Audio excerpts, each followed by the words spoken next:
When planning the means of escape during design or for those with variable populations, such as places of public entertainment, it may be difficult to calculate the maximum numbers who will be present.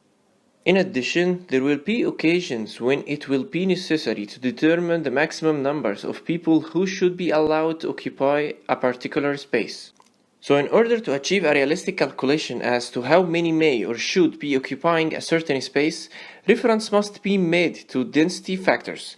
The density factor may be defined as the available floor space per person. And for this, the British Standard provides numeric values to assist in calculating how many persons may be present. And in order to calculate the density factor for a particular building or area, it's necessary to know the use and the floor space. And to assess the density factor, the usable floor space must be calculated.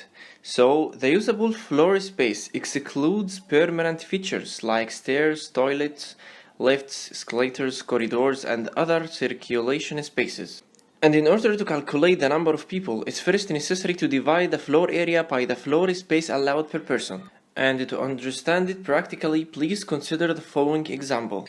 We have a shop floor of 600 meters square and offices of 64 meters square and a canteen of 80 meters square. So the total area in this floor equals 744 meters square. And please pay attention, this is the total floor area, not the usable floor area. So it's necessary now to deduct the floor area of the permanent features in the area where they were situated. And for this example, we have a WC in the shop, area of 10 meters square, and total area of stairs in the shop, 30 meters square, and WC in the canteen, 10 meters square. So the total area of the permanent features in this floor equals 50 meters square.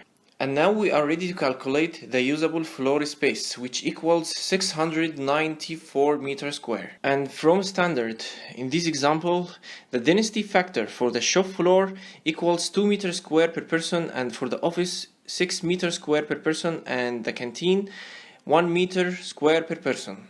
And now we have to divide the usable floor area by the floor space allowed per person to have the number of people of the shop floor, which equals 280 persons. And by the same method for the office, we will have number of people equals 11 persons, and the same for the canteen, we will have 70 persons. Then the total number of people in this floor area will equal 361 persons. Then the number, width, and disposition of exits can be provided and should be designed to allow 361 people to escape within the required time. Here is the end of this lecture. Thanks for watching and see you later.